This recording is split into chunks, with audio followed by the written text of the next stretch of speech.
अँथोरियमची फुल शेती करणारा महाराष्ट्रातील पहिला शेतकरी खेड टाइम्सवर. खेड टाइम्सच्या यूट्यूब चॅनलवर 27 ऑगस्ट रोजी शेतकऱ्याची यशोगाथा. प्रयोगशील शेतकरी सुधीर पोखरकर यांची गोष्ट. वाढत्या लैंगिक अत्याचाराच्या घटनांच्या निषेधार्थ वकील संघटनेची राजगुरुनगर शहरात निषेध रॅली. खेड तालुका वकील संघटनेकडून महाराष्ट्रातील महिला अत्याचाराच्या घटनांचा नोंदविला निषेध. जिल्हा अतिरिक्त सत्र न्यायालय प्रांत तहसीलदार यांना निवेदन.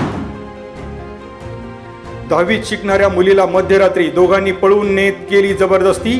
आरोपी ऋतिक दौंडकर निखिल दौंडकर यांना 28 ऑगस्ट पर्यंत पोलीस कोठडी. दावडी येथील वनविभागाच्या हद्दीतील धक्कादायक प्रकार. पत्नीचा गळा आवळून खून करणाऱ्या शिक्षक पतीची न्यायालयीन कोठडीत रवानगी. राजगुरुनगर जिल्हा आणि अतिरिक्त सत्र न्यायालयाचा आदेश. पडाळवाडी येथील सीमा कुटे यांचा मागील आठवड्यात झाला होता खून. उपोषणकर्ते कुंडलिक कोहिंकर यांच्या आंदोलनाला सातकरसळ ग्रामपंचायतीचा पाठिंबा. सत्ताधारी आणि प्रशासनाने ठोस निर्णय न घेतल्याने 27 ऑगस्ट पासून कोहिंकर वाडी ग्रामपंचायत सदस्य उपोषणाला बसणार. ग्रामपंचायत सदस्य सोमनाथ कोहिंकर यांची खेड टाइम्सला माहिती.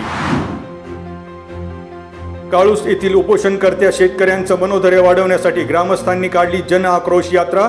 जन आक्रोश यात्रेत अख्खं काळूस गाव एकवटलं. भजन घोषणा देत ग्रामस्थांनी जन आक्रोश यात्रेत व्यक्त केल्या भावना. खासदार डॉक्टर अमोल कोल्हे श्री क्षेत्र भीमाशंकर चरणी नतमस्तक.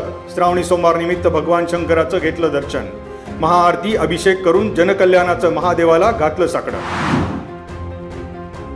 महाळुंगे MIDCतील HP चौकात टँकरची दुचाकीला धडक. दुचाकी स्वार रतन यादव यांचा मृत्यू. टँकर चालक विजयकुमार सरोज याला अटक.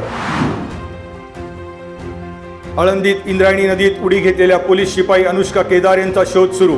आळंदी, चरोली खुर्द, चरोली बुद्रुक आणि गोरेगाव परिसरात शोध कार्य.